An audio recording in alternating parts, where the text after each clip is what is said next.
नाम गाने से ऐसा होता है, नाम की महिमा ऐसी है, राधा नाम की महिमा ऐसी, कृष्ण नाम की महिमा ऐसी, राम नाम की महिमा ऐसी।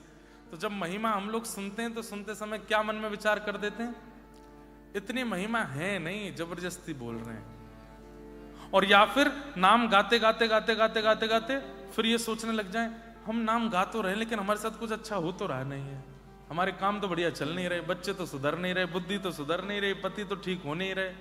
इस प्रकार से नाम पर संशय करना ये भी एक अपराध है। भाई व्यक्ति अगर औषधि लेता है और उसके बाद भी ठीक नहीं हो रहा है, इसका मतलब क्या है, औषधि अपना काम कर रही है, व्यक्ति परहेज नहीं कर रहा है, व्यक्ति कोई तो कमी छोड़ रहा है। नाम की महिमा पर संशय करना, नाम की महिमा पर संशय करना यह अपराध है।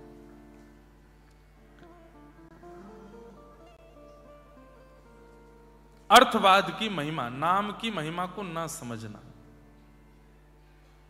और ऐसा मानना कि नाम से कुछ होता नहीं है।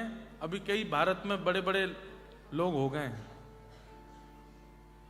वो कहते हैं नाम गाने से सब कुछ हो जाएगा, तो फिर भगवान का काम धंधा सब छोड़ दो, भगवान का नाम गाते रहो, अपने आप हो जाएगा। अब देखो एक बात हमारी सुनना बहुत ध्यान से,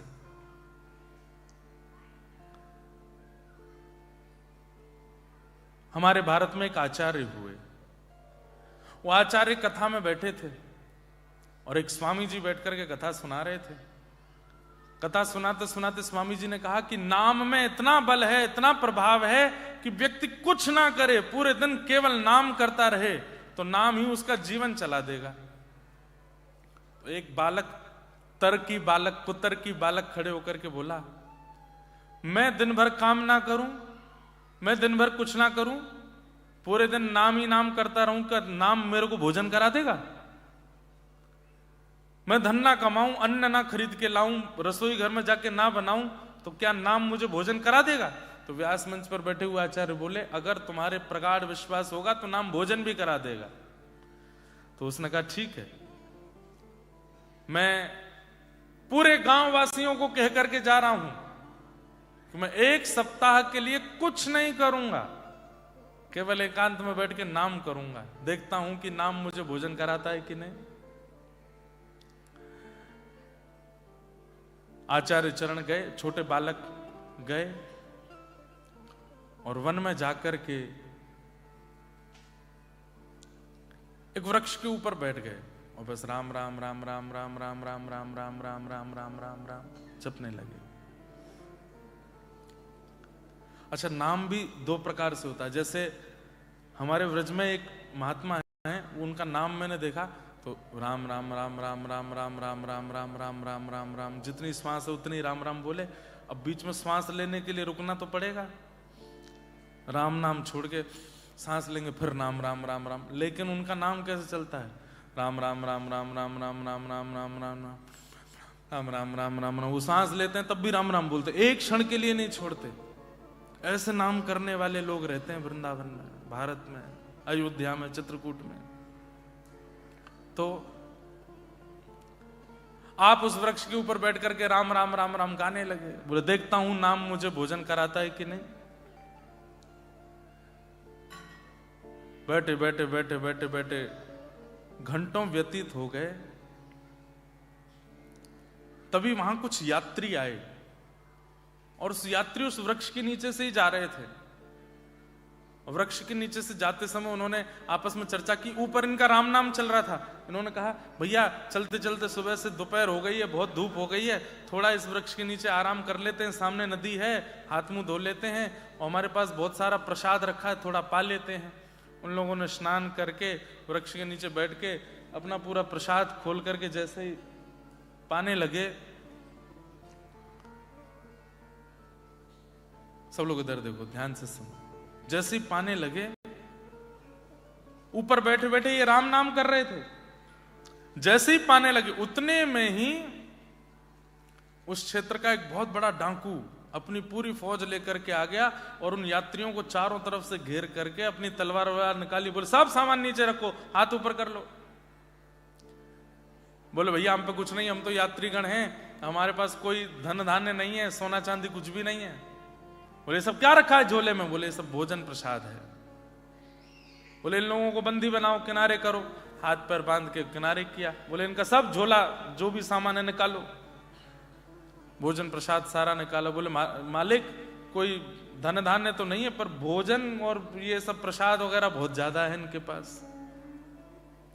उन यात्रियों को भगा दिया। बोले तुम भागो यहां से, भोजन छोड़ जाओ। बोले कोई बात नहीं, धन नहीं मिला, आज भोजन ही करते हैं। सबरे डाकू डकैत बैठ करके वो भोजन प्रसाद जैसे ही पाने लगे तो उनमें से एक मंत्री बोला, बोले मालिक रुको। बोले क्या हुआ? कहीं ऐसा तो नहीं पास के नगर का राजा हमको ढूंढ रहा है, उसने इन यात्रियों को विष मिला करके भोजन भेजा हो यहां पर, और ये यात्री षड्यंत्र बना करके ये भोजन हमको खिला देंगे ताकि इनका खा करके हम मर जाएं, और जो राजा हमको ढूंढ रहा था वो सब जगह घोषणा कर दे कि अब हमारा राज्य जो है वो डाकू डकैतों से मुक्त हो गया है। एक बार इस भोजन का परीक्षण कर लेना चाहिए, कहीं इसमें विष तो नहीं। बोले परीक्षण कौन करेगा? बोले हम सब तो आपके संगी साथी हम, और वो यात्रियों को आपने भगा दिया, अब परीक्षण कौन करे? ढूंढने लगे कोई मिले तो परीक्षण करे। ऊपर बैठे बैठे वो बालक राम राम राम राम जप रहा था। तभी एक सैनिक की नजर पड़ी, अरे मालिक मिल गया मिल गया मिल गया, देखो ऊपर बैठा है, इसको नीचे उतारो। अब वो बालक भागा वहां से, तो जैसे तैसे उसको पकड़ लिए। पहले तो उसके हाथ बांधे, उसके पैर बांधे, बोले इसका मुंह खोलो। अब वो बालक सोच रहा है कि मैं घर पे बोल के आया था कि केवल राम नाम करूंगा, देखता हूं भोजन मिलता है कि नहीं। बोले मुंह खोलो इसका। दबा करके मुंह खोला, और लो पूड़ी लो, इसमें लड्डू भी डालो, इसमें सब्जी भी डालो, इसमें रायता भी डालो, जो जो सामग्री सब डालो, डालो इसके मुंह में। और लेकर के वो लोग उसको खिलाने लगे। बोले चबाओ इसको, खाओ। मतलब यहां तक स्थिति पहुंच गई कि चबा भी स्वयं नहीं रहा है, दो लोग पकड़ करके उसका मुंह चला रहे हैं।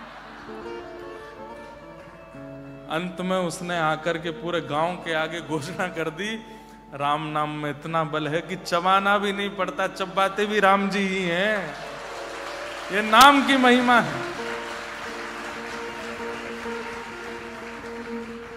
ये नाम की महिमा है। और ये कोई मनगढ़ंत कथा नहीं है। हमारे भारत के आचार्य, यही बालक फिर आचार्य हुए, जीवन भर इन्होंने फिर राम नाम ही जपा।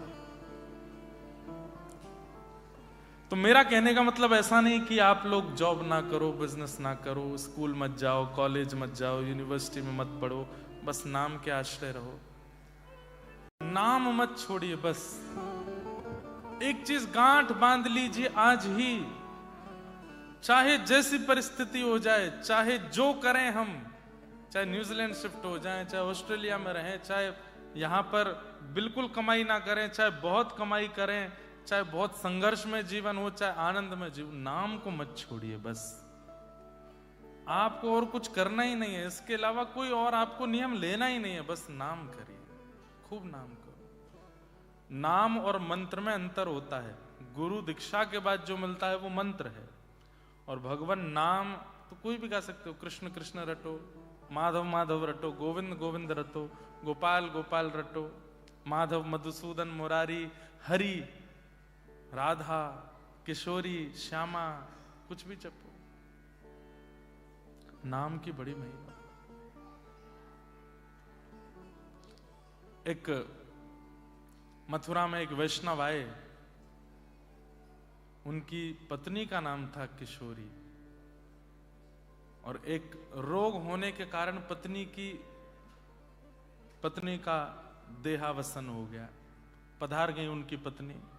इतना प्रेम करते थे अपनी पत्नी से कि अपनी पत्नी की विरह में, याद में मथुरा से रोना प्रारंभ किया, और रोते रोते रोते विहंगम वन में रोते रोते कब बरसाना पहुंच गए उनको नहीं पता था। कोई भक्त नहीं थे, किशोरी जी के कोई भगत नहीं थे, पत्नी के भक्त थे।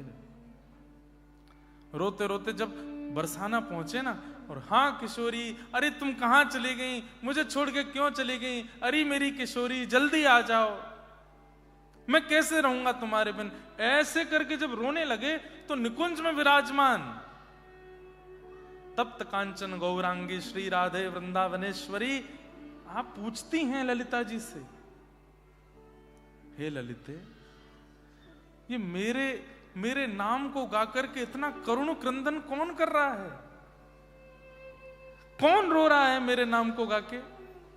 तो ललिता जी कहती हैं, अरे श्यामाजू, आपको नाम नाय गा रो है, अपनी घरवारी के काजे रो है, अपनी जोरू के काजे रो है, आपके काजे नाय रो। तो हमारी श्री किशोरी जी कहती हैं, किशोरी नाम तो मेरो है ना। अरे बाकी घरवारी को नाम भी किशोरी है। बोले कोई और किशोरी कैसे है सके ललिता? किशोरी मतलब जो सदा किशोर अवस्था में ही रहे उनको किशोरी कहते हैं। जो कभी युवा ना होती हों, बाल अवस्था और युवावस्था के बीच की अवस्था को किशोर अवस्था कहते हैं। और जो नित्य किशोरी हैं वो श्री राधा रानी हैं। किशोरी नाम दुनिया का हो सकता है, पर वास्तव में किशोरी हैं कौन? श्री किशोरी जी, क्योंकि वो सदा छोटी ही रहती है, सदा किशोरी ही रहती हैं। इतनी सरल, इतनी सीधी, इतनी सहज हैं कि उनके अंदर कभी विकार हमारे जैसे आते नहीं, इसलिए उनका नाम किशोरी है। तो कहते हैं ललिता, किशोरी भला कोई और कैसे है सके? वो तो मैं ही रहूंगी ना। चल। बोले कहां? या को दर्शन देंगे? अरे ये तो कभी आपके दर्शन करवे भी नहीं आयो, यानी तो कभी आपको कोई नियम नहीं कियो, साधन नहीं कियो, जप नहीं कियो, परिक्रमा नहीं करी। किशोरी जी कहते हैं, जिस करुण क्रंदन से वो रो रहा है, मेरे से अब रहा नहीं जा रहा, चलो मिलने। और बंधुओं, रोते हुए उस व्यक्ति के सन्मुख किशोरी जी प्रकट हो गई, जिन राधा रानी के दर्शन करने के लिए देवता आदि भी तरसते रहते हैं। किशोरी तेरे चरणन की रज पा, जहाँ रज को ब्रह्मादिक तरसत, जहाँ रज को ब्रह्मादिक तरसत, सोरज शीश चढ़ाऊं, सोरज शीश चढ़ा, किशोरी तोरे चरणन की रज पा, किशोरी तोरे चरणन की रज पा। ब्रह्मादि देवता भी जिन किशोरी जी के दर्शन नहीं कर पाते, वो व्यक्ति अपनी पत्नी की याद में रो रहा है, किशोरी जी उसके सामने प्रकट हो गई। और प्रकट होकर के किशोरी जी ने उन वैष्णव का नाम रख दिया किशोरी अली। वही बरसाने के एक परम रसिक हुए, उनका नाम फिर किशोरी अली हुआ। किशोरी अली के नाम से फिर उनके पद हुए। किशोरी जी ने अब क्या किया था उन्होंने? केवल नाम गाया था। यह नाम की महिमा है। लेकिन इस नाम की महिमा को सुनने के बाद कोई ये कहने लग जाए इतना महिमा है नहीं, तो बड़ा चढ़ा के बोलते रहते हैं, यह अपराध है, यह अपराध मत कीजिए। कितने अपराध हो गए? 5। छठवां अपराध क्या है? नाम के बल पे पाप करना। मतलब नाम भी कर रहे हैं, खूब हाथ में वो लगाए रहते हैं, आजकल काउंटर चल रहा है हमारा, धुआंधार चल भी रहा है, और साथ साथ छल भी कर रहे हैं, कपट भी कर रहे हैं, ईर्ष्या भी कर रहे हैं, द्वेष भी कर रहे हैं, क्रोध भी कर रहे हैं, काम भी कर रहे हैं, सारी वो गलत क्रियाएं कर रहे हैं जो नहीं करनी चाहिए, और नाम भी चल रहा है।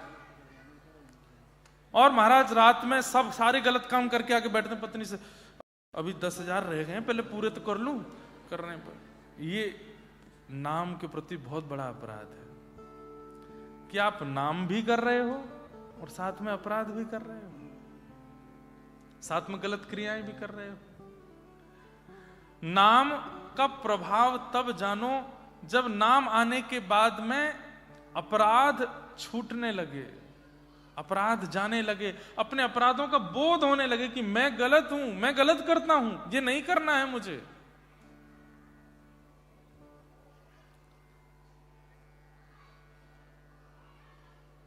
मैया तेरे पांव पड़ूं एक बार हरि बोल, मैया तेरे पांव पड़ूं एक बार हरि बोल। श्री नित्यानंद महाप्रभु, श्री चैतन्य महाप्रभु बंगाल की धरती पर नाम नहीं गाते थे लोग। श्री नित्यानंद महाप्रभु, श्री बलराम जी के अवतार, सब लोग ध्यान से सुनिएगा,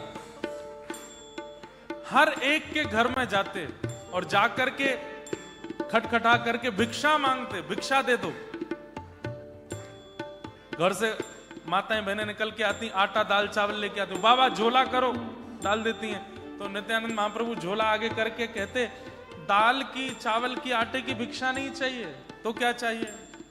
ओ मैया तेरे पांव पड़ूं एक बार हरि बोल, मैया तेरे पांव पड़ूं एक बार हरि बोल। प्रेम दाता निताई बोले, बोल हरि हरि बोल। प्रेम दाता निताई बोले, बोल हरि हरि बोल। मैं द्वारे द्वारे गाऊंगो हरि हरि हरि बोल। मैं द्वारे द्वारे गाऊंगा हरि हरि हरि बोल। मैं जग सो बुलवाऊंगो हरि हरि हरि बोल। मैं जग सो मिलवाऊंगा हरि हरि अच्छा। हरि बोल।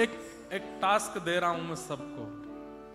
यहाँ सब लोग बैठे हैं, कोई व्यापार करता है, कोई कॉलेज यूनिवर्सिटी जहां भी जाते हो, वहां ऑस्ट्रेलियन तो आते ही होंगे, मित्रता तो बनी गई है आपकी उनसे, भले ही वो मांसाहार करते हो, मच्छी खाते हो, मुर्गा की नार मरोड़ के खाते हो, जो भी करते हैं, मित्र तो हैं ही ना आपके। उन सब मित्रों से जब मिलो, फोन पे व्हाट्सएप पे नहीं, जब मिलो गले में हाथ रख, जस्ट से हरि बोल। व्हाट इज दिस हरि बोल? बोले जस्ट से इट, हरि बोल। उसको रोज बोलना, नाउ नो हेलो नो हाय, ओनली हरि बोल। ओके, जब जब हम मिलेंगे हरि बोल बोला करेंगे। एक दिन वो पूछेगा आपसे कि है क्या ये हरि बोल, उससे कहना जब तुम मरोगे, तो मरने के बाद जब तुम नरक जाओगे, तो वहां जाकर के बेचारा नरक नहीं जाएगा, हरि बोल बुलवा दोगे तो। लेकिन फिर भी उसको बताना अपनी भाषा में, बोले कि जब तुम प्राण त्यागोगे, उसके बाद अंग्रेज लोगों की जो भावना रहती है वो कहां जाते हैं उनको पता नहीं, रेस्ट इन पीस। तो जो पीस के लिए वो जहां भी जाते हैं मृत्यु के बाद, उनके भी तो एक गॉड है, उनको लगता है ना वहां जाते होंगे, तो उनको जाके बस तब पूछना कि my friend said to me that say Hari बोल, and I have said Hari बोल एवरी डे, नाउ व्हाट? अब मैंने हरि बोल खूब बोला, अब मुझे बताओ मैं क्या करूं? बोलो हरि बोल का अर्थ मैं नहीं बताऊंगा, मृत्यु के बाद जब तुम परमात्मा के पास पहुंचोगे, उनको बोलना कि मैंने हरि बोल बोला है। महाराज जैसे ही वो जाकर के बोलेगा ना कि मैंने हरि बोल बोला, एक बड़ी सुंदर कथा है इसके पीछे भी। एक व्यक्ति था, वो भगवान नाम नहीं गाता था, गांव के परिवार के सब लोगों ने ले जा करके उसको एक महात्मा के पास बैठा दिया। बोले ये ना कथा सुनता है, ना मंदिर जाता, कुछ नहीं करता, और संत महात्मा साधु पंडितों को देख के तो भाग और जाता है, चिढ़ता है, गालियां देता है उनको। तो महात्मा जी बोले देखो तुम कुछ करो मत, सब लोग इधर देखो, इधर देखो, बच्चे अपना काम करने, हम अपना काम करें, we have only 3 days, okay. तो महात्मा बोले तुम कुछ मत करो। बोले तो एक बार हरि बोल बोलो। उसने बोला नहीं बोलूंगा। बोले एक बार बोल दो, क्या जाता है? बोले बिल्कुल नहीं बोलूंगा। बोले तेरे पांव पड़ रहे हैं, एक बार बोल दो। बोले नहीं बोलूंगा। बोले तेरे पांव धो के पी जाएंगे भैया, एक बार हरि बोल दे। बोला आप चाहे जितना भी कहिए, मैं हरि बोल नहीं बोलूंगा। तो महात्मा बोले बस अब सुन, मृत्यु के अंतिम श्वास तक अब मत बोलना, अब तो तेरे मुख से निकल गया। अब जब तू मृत्यु के बाद यमराज के पास जाएगा ना, बस उसको बता देना कि तूने एक बार गलती से हरि बोल बोला था। और वो महात्मा कह के चले गए। वो व्यक्ति उसी दिन से चिंतन कर रहा है, मैंने हरि बोल बोला है, मैंने हरि बोल बोला है, मैंने हरि बोल। अब मन प्रत्यक्ष तो एक ही बार बोला, पर मन में जाने कितनी बार उसने हरि बोल दिया। जब उम्र हुई 90-95 वर्ष की, मृत्यु हुई, तो मृत्यु के बाद उसको यमलोक ही जाना था, पापी तो था ही। यमराज जी के सामने खड़ा हुआ, चित्रकेतु ने पूरा जीवन बताया, ये किया है, ये किया है, ये अपराध, ये अपराध, ये अपराध। यमराज जी बोले इसको रौरव नरक में लेकर के जाओ। तो जैसे पकड़ के ले जाने लगे, एक मिनट भगवान, मैंने जीवन में कोई अच्छे काम नहीं किए, नरक मेरा घर बनना चाहिए, वैसे आपको अपने दूतों में मुझको शामिल कर लेना चाहिए, इतना बड़ा पापी हूं मैं। पर मैंने एक बार हरि बोल बोला था, एक बार हरि बोल बोला था, एक बार हरि का नाम मेरे मुख से प्रकट हुआ है, उसका फल क्या है? पहले मुझे फल दे दीजिए, फिर मैं नरक भोग लूंगा। यमराज जी बोले रुक जाओ देखने दो। तो अपनी डायरी खोल के यमराज जी ने जब देखा तो यमराज जी के पास जो लिस्ट थी उसमें करोड़ नाम गाने वाले का फल लिखा है, लाखों नाम गाने वाले का फल लिखा है, खरबों नाम गाने वाले का फल लिखा है, पर एक बार पूरे जीवन में हरि बोल बोलने वाले का कोई फल ही नहीं लिखा था। एक बार बोला है बस। बोले हाँ एक ही बार बोला है। बोले देख लो याद 108 भी, 108 का भी लिखा है फल, 11 का भी लिखा है, पर एक का नहीं लिखा। बोले नहीं एक ही बार बोला है।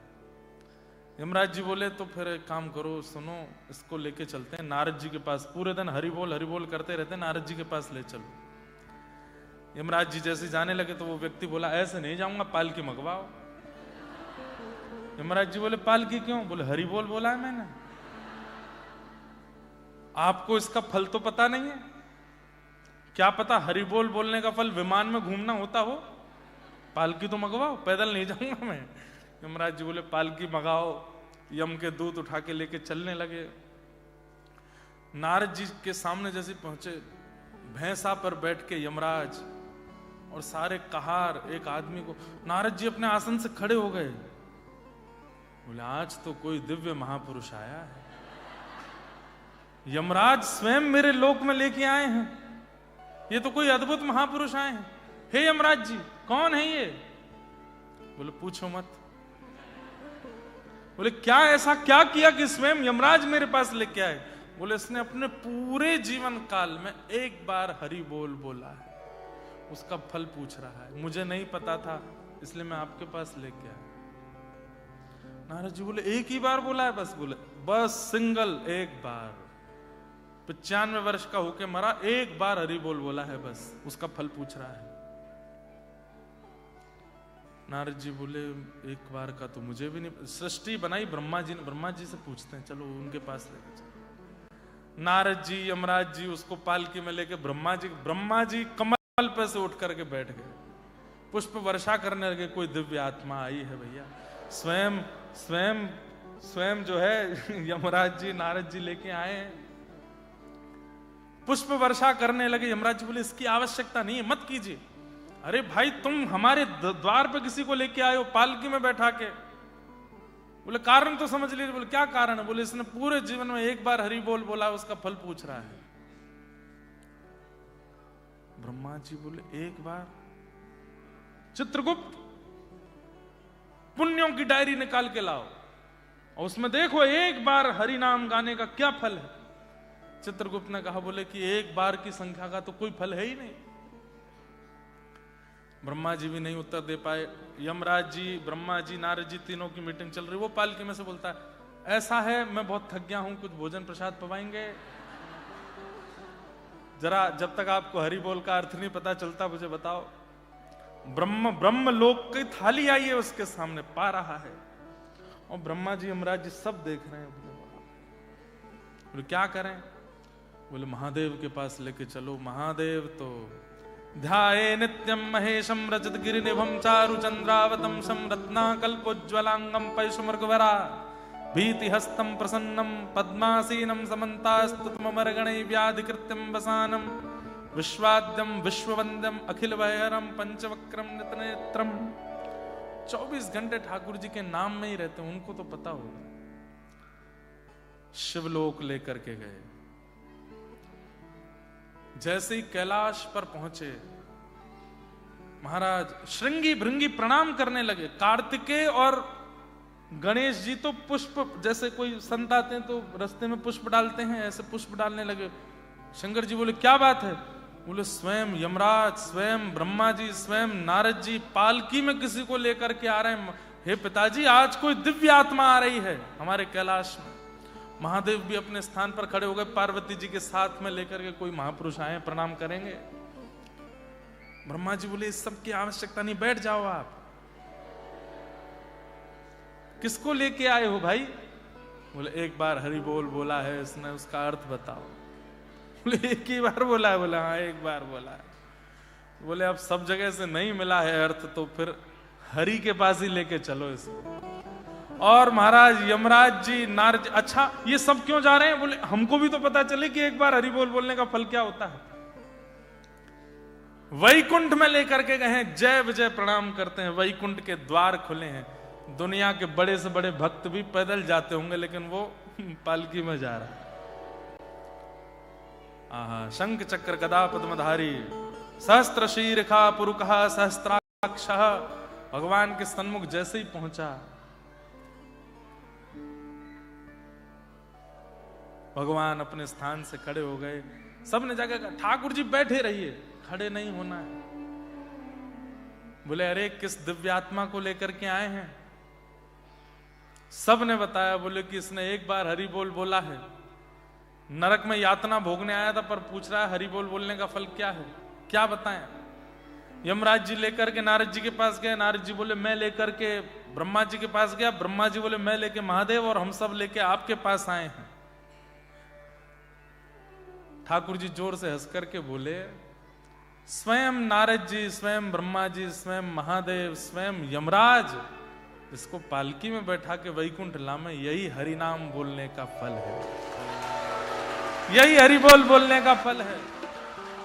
मैया तेरे पांव पड़ूं एक बार हरि बोल, मैया तेरे पाँव पड़ूं एक बार हरि बोल। भैया तेरे पांव पड़ूं एक बार हरि बोल। भैया तेरे पाँव पड़ूं एक बार हरि बोल। मैं द्वारे द्वारे जाऊंगो हरि हरि हरि बोल। मैं द्वारे द्वारे जाऊंगो हरि हरि हरि बोल। मैं जग सो बुलवाऊंगो हरि हरि हरि बोल। मैं जग से बुलवाऊंगो हरि हरि हरि बोल। हरि बोल हरि बोल हरि हरि हरि बोल।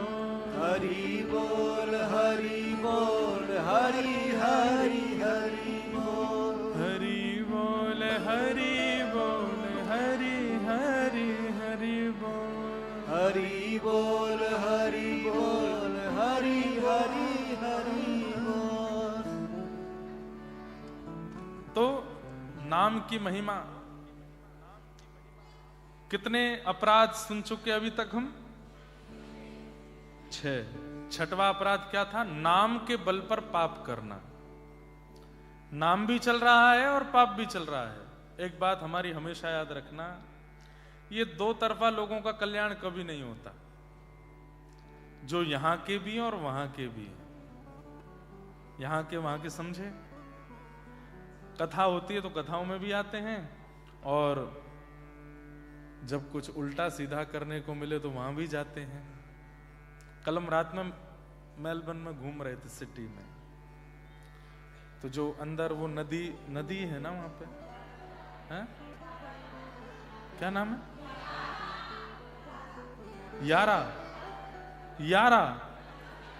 यारा नदी है, हैं? अरे गंगा तो एक ही है। यारा हैं? यारा मदर, यहां पे बोलते हैं ऐसा, यारा मदर। बोल गंगा मैया की। मैया तो एक ही है, गंगा जी। यारा मदर गंगा।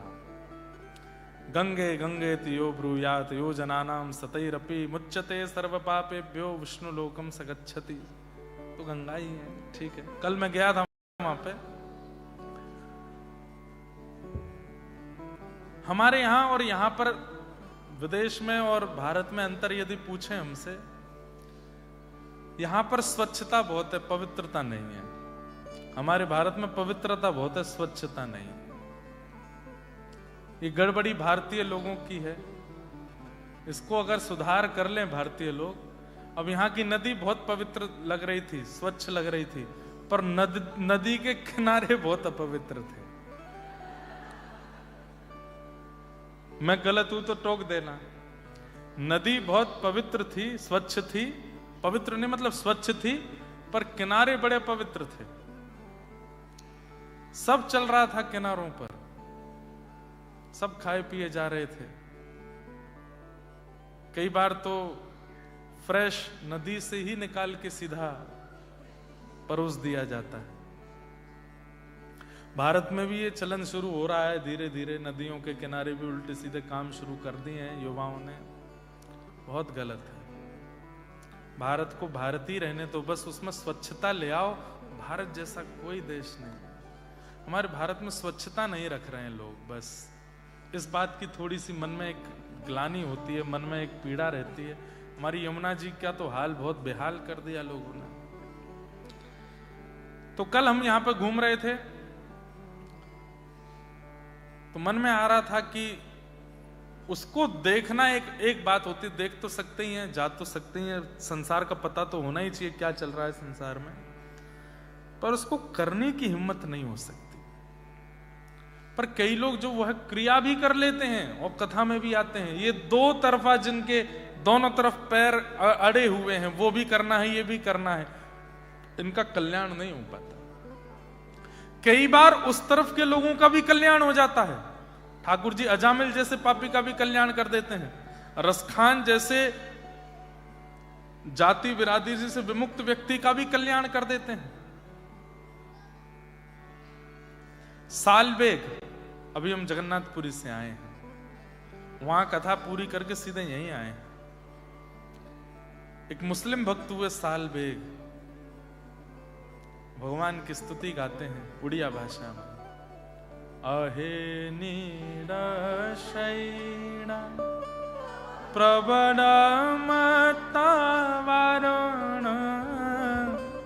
प्रबलमतवारण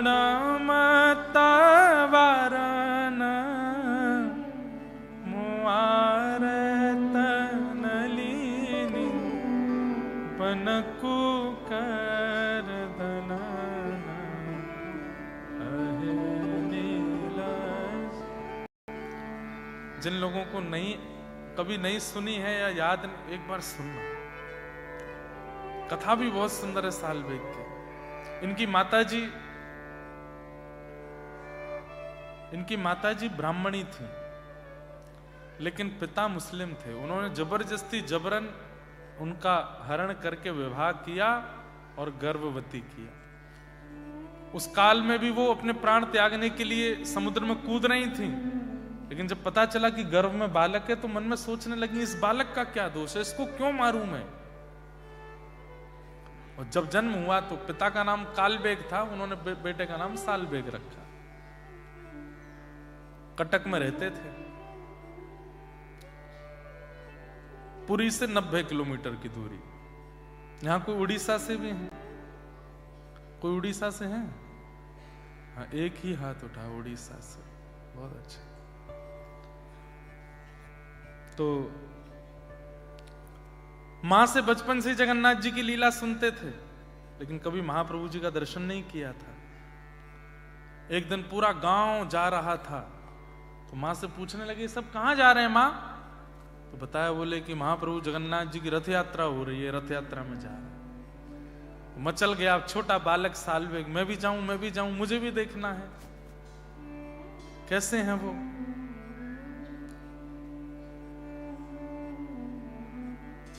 नहीं बेटा तू मत जा। क्यों? क्योंकि तू गया तो दर्शन तो तू कर लेगा, लेकिन लौट के जब आएगा तो शायद मैं जीवित नहीं मिलूंगी। तेरे जाने की खबर पिता को पड़ेगी, वो मुझे मार देंगे। मत जा। वो बेटा तू यहीं रहना मेरे पास, ठीक है मैं कथा सुनाती हूँ उसमें संतुष्ट रह, दर्शन मत कर, तेरे पिता को पता चलेगा तुझे भी मार देंगे वो। तब सालबेग ठाकुर जी से एक प्रकार से थोड़ा सा गुस्सा होकर के स्तुति गाते हैं, बोले नाम रख लिया है अपना जगन्नाथ, पर दर्शन केवल उन्हीं को देते हो जो आपके पास आते हैं। मैं इतनी दूर बैठा हूं, मुझे दर्शन नहीं दोगे तो आपका नाम जगन्नाथ कैसे? जगत के नाथ जगन्नाथ हैं, जगत में मैं भी आता हूं, मुझ पर कृपा करो, मुझे दर्शन दो। हे नीलाचल पर्वत के हाथी, मतवाले हाथी जगन्नाथ, अभी 14-15 तारीख में रथ यात्रा होगी महाप्रभु जगन्नाथ जी की। मैं क्या बताऊं आपको, क्या सुख है जगन्नाथपुरी का। हम यहां से लौट के जाएंगे, फिर से जगन्नाथपुरी जाएंगे महाप्रभु जगन्नाथ जी के उल्टे रथ का दर्शन करने। सीधे रथ में तो यही है, 20 को यहां से लौटेंगे, 1-2 दिन कुछ कार्य वो करके 24-25 में महाप्रभु जी वापस लौटेंगे गुंडीचा से, तब मैं जाऊंगा एक बार और दर्शन करने। क्या अद्भुत ठाकुर जी का दर्शन है, मैं उसका वर्णन नहीं कर सकता। महाप्रभु जगन्नाथ जी जब मंदिर से निकलते हैं तो अपने सिर पर जो वो एक मुकुट पहनते हैं उसको ताहिया बोलते हैं। क्या बोलते हैं? ताहिया। उड़ीसा के वैष्णव जन, उड़िया भक्तजन उसको इतना पवित्र मानते हैं, और जब महाप्रभु जी चलते हैं तो ऐसे भुजाएं हैं उनकी। यहां सब पंडा पुजारी सब दैतापति लोग लगते हैं, 1 महीना सेवा दैतपति करते हैं। वे सब ठाकुर जी के कंधा पर ऐसे अपने लगा करके हाथ पर, और ठाकुर जी के शीश के पीछे यहाँ पर एक लकड़ी होती है, उस पर रस्सी बांध देते हैं। तो कुछ लोग पीछे से खींचते हैं और नीचे से खिसकाते हैं ठाकुर जी को, ऐसे खिसक खिसक के चलते हैं ठाकुर जी। और जो ताहिया हिलता है ना, उस समय मेरे बोलते बोलते रोंगटे खड़े हो रहे हैं। उस समय अगर कभी अवसर मिले आपको, उसको पहुंडी बोलते हैं। ठाकुर जी जब चलते खिसक के आते हैं बाहर, 2 बार आते हैं बस, स्नान पूर्णिमा पर अभी हम थे वहां पे, और दूसरा रथ यात्रा पर। इन 2 काल में कभी आप जा सको पुरी तो जरूर जाना, और ठाकुर जी की पहुंडी दर्शन करना। जब वो आते हैं उस समय आप बात करो जगन्नाथ जी से, हे जगन्नाथ जी मैं आपको प्रिय हूं, मैं आपको अच्छा तो लगता हूं। तुरंत वो यात्रा अगर नहीं प्रिय लगते होंगे ना तो ठाकुर जी रुक जाएंगे, हिलेंगे नहीं फिर। और जैसे आप रुके हुए, जब रुके तभी पूछना है, हे महाप्रभु जी मैं आपको प्रिय तो लगता हूं, आप मुझसे प्रसन्न है, मुझसे कोई अपराध तो नहीं हो रहा है, आप मुझसे प्रसन्न है ना। तुरंत महाप्रभु जी ऐसे चलने लगेंगे, और वो जो ताहिया आगे पीछे हो तो समझो हाँ कर रहे हैं, हाँ तुम प्रिय हो, पूछ लो मुझसे कोई अपराध बना। अब ढूंढते रहो क्या अपराध बना। और एक तो अद्भुत है कि जैसे जगन्नाथ जी जहां से भी जा रहे हो, तो जैसे मान लीजिए इधर से आ रहे हैं और आप इधर खड़े हैं, और महाप्रभु जी ऐसे जा रहे हैं, जैसे सामने आवे एक बार कहना, हे महाप्रभु जी एक बार मुझे इधर देखोगे नहीं, एक बार मेरी ओर देख लो। आप देखेंगे तुरंत ऐसे पंडाओं पर गिर जाएंगे, आपको ऐसे देख लेंगे दोनों नेत्रों से। ये तो मैंने प्रत्यक्ष अनुभव, वहां सब उड़ीसा वैष्णव जन जितने भी उड़िया भक्त हैं जगन्नाथ, वो बात करते हैं महाप्रभु जी से, और महाप्रभु जी उत्तर देते हैं। हाँ या ना के ही प्रश्न होने चाहिए।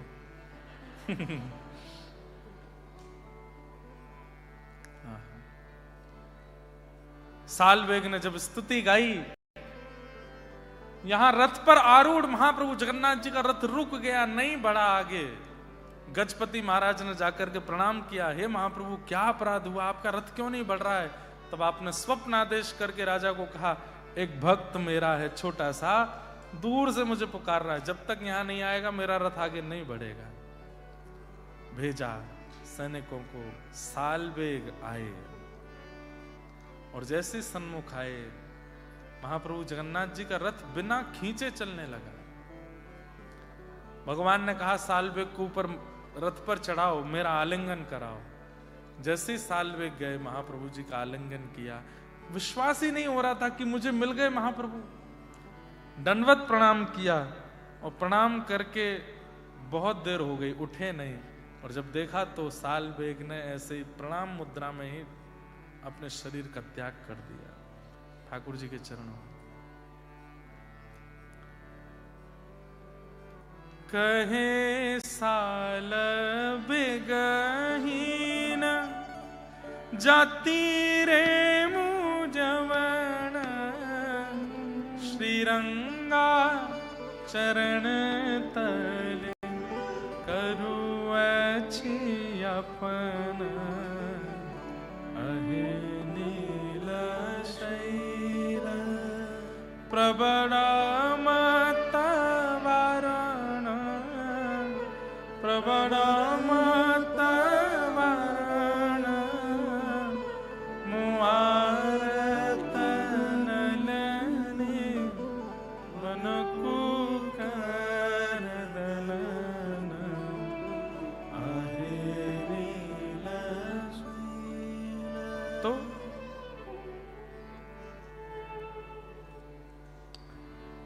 नाम के बल पर पाप मत करो, छठवां अपराध। सातवां अपराध क्या है? नाम की तुलना किसी अन्य साधन से मत करो। समझ में आई बात? नाम से ज्यादा जरूरी हवन है, नाम से ज्यादा जरूरी यज्ञ है, नाम से ज्यादा जरूरी यात्रा है, नाम से ज्यादा जरूरी परिक्रमा है, सब जरूरी है, पर नाम अपने समय पर कीजिए। नाम की तुलना किसी अन्य साधन से मत करो। नाम सबसे बड़ा है, नाम जब से बड़ा कोई साधन नहीं है, स्पष्ट कह रहे हैं। धर्म व्रत त्याग हुतादि सर्वम शुभ क्रिया साम्यपि प्रमादः। जितने भी साधन हैं उन साधनों से कभी नाम की तुलना मत करो। नाम श्रेष्ठ है, श्रेष्ठ है, श्रेष्ठ है, बाकी सब साधन बाद में। कोई साधन छोड़ना नहीं है, सब करने, पर नाम सबसे बड़ा, नाम सबसे ऊपर। दूसरा, आठवां नामापराध क्या है? प्रमाद करना। नाम जप में प्रमाद करना। प्रमाद किसको कहते हैं? आलस। नाम जप कर रहे हैं,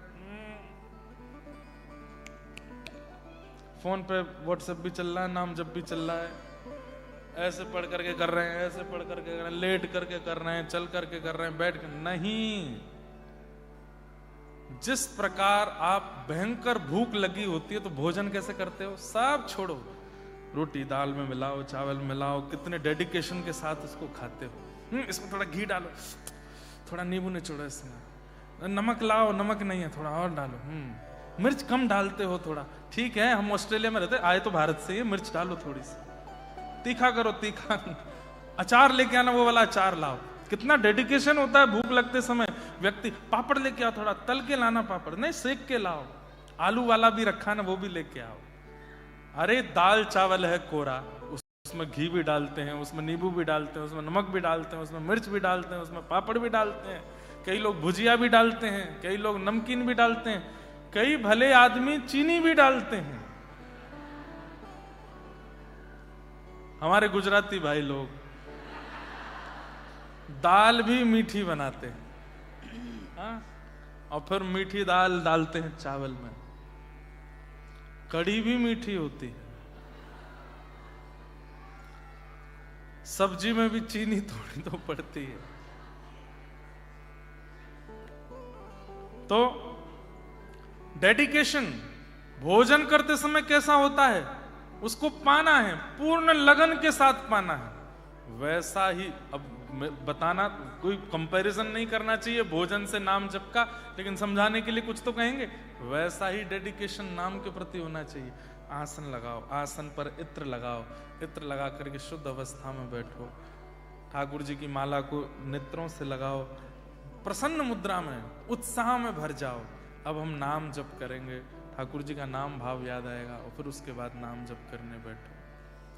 ऐसी डेडिकेशन होनी चाहिए, प्रमाद नहीं होना चाहिए नाम जप। प्रमाद युक्त नाम कोई करने का कोई औचित्य है? ये तो वही हो गया कि एग्जामिनेशन देते जा रहे हो, नीचे फोन पर सारी आंसर शीट भी देखते जा रहे हो। भाई एग्जाम पेपर सामने, तो केवल उसके प्रति पूर्ण ध्यान रख करके करो ना। प्रमाद करना, ये नामापराध है। चलते फिरते उठते बैठते खाते पीते हंसते बैठते बात करते, ठीक है, नाम मन में चलते रहना चाहिए, लेकिन प्रमाद युक्त नाम नहीं करना चाहिए। 9वां नामापराध क्या है?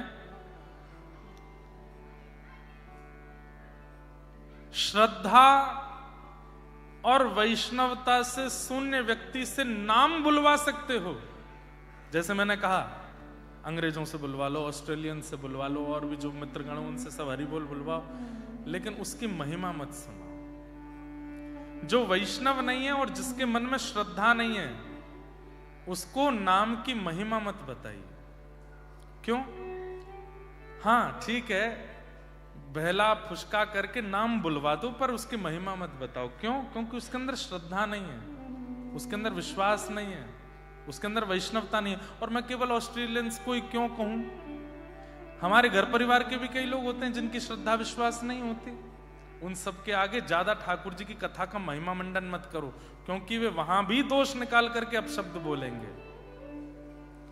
इसलिए जो ठाकुर जी से विहीन है, वैष्णवता से विहीन है, ठाकुर जी के नाम भाव प्रेम से बिल्कुल विहीन है, उनके सामने हरि चर्चा नहीं करनी, नहीं तो नामापराध लगेगा। और अंतिम नामापराध क्या है? ये 9 नामापराध सुनने के बाद और नाम की इतनी महिमा सुनने के बाद भी नाम न करना, ये 10वां अपराध है। अब यहां बैठा हर व्यक्ति, जितने बैठे हैं, मैंने आपको बहला फुसला करके नाम की महिमा बता दी। अब नहीं करोगे तो अपराध लगेगा। ये 10वां अपराध है। आप कहोगे महाराज जी बड़ा चढ़ा के बोल रहे हो, सुनो श्लोक सुनाते हैं कि श्रुत्वापि नाम महिमात्म्यम यप्रीति हितोधमम् अहम् आदि परमो नाम्नि सोप्य अपराध कृत अप्रमाद। जो व्यक्ति नाम महिमा सुन लेता है, नाम की महिमा सुनने के बाद भी नाम नहीं लगाता, अपने जीवन में नाम को नहीं लाता, अपराधी है। वो 10वां नाम अपराध है। इसलिए ये 10 नाम के अपराध हैं, इनसे बचिए और खूब हरेर नाम हरेर नाम हरेर नामैव केवलम कलौ नास्त्यैव नास्त्यैव नास्त्यैव गतिरन्यथ। इस कलयुग में केवल एक ही एग्जिट गेट है। जैसे इस हॉल में एक एग्जिट यहां भी है, एक वहां भी है, एक इधर भी है, इधर भी है। फायर कभी लग जाए तो सब लोग इधर उधर से भाग सकते हैं। ये हमारे जीवन रूपी कलिकाल में, इस कलयुग रूपी हमारे जीवन में एक ही एग्जिट गेट है, वो है हरि नाम, राधा नाम, कृष्ण नाम, युगल नाम। केवल नाम रूपी एग्जिट गेट है। आप चाहो किसी और एग्जिट से, एग्जिट और है ही नहीं है। बाकी सारे गेट्स कैसे हैं? मनी रूपी गेट है, संसार रूपी गेट है, परिवार रूपी गेट है। हमारे इस संसार रूपी हॉल में, हम सबके संसार रूपी हॉल में बहुत सारे गेट्स हैं। पैसे रूपी, डॉलर रूपी आपके लिए तो पैसे क्यों, डॉलर कमाते हो आप तो। पैसे तो हम लोग कमाते हैं, भारतीय लोग पैसे कमाते हैं, आप तो डॉलर कमाते हैं। तो डॉलर रूपी गेट है, पत्नी रूपी गेट है, पति रूपी गेट है, परिवार रूपी गेट है, भोग विलास आसक्ति आदि आदि सारे गेट हैं।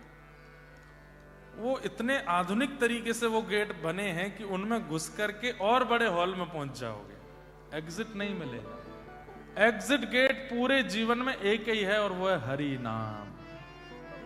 जब तक उसकी चाबी अपने पास नहीं रखोगे तो जिस दिन संसार में कलयुग का तांडव होगा, बच नहीं पाओगे।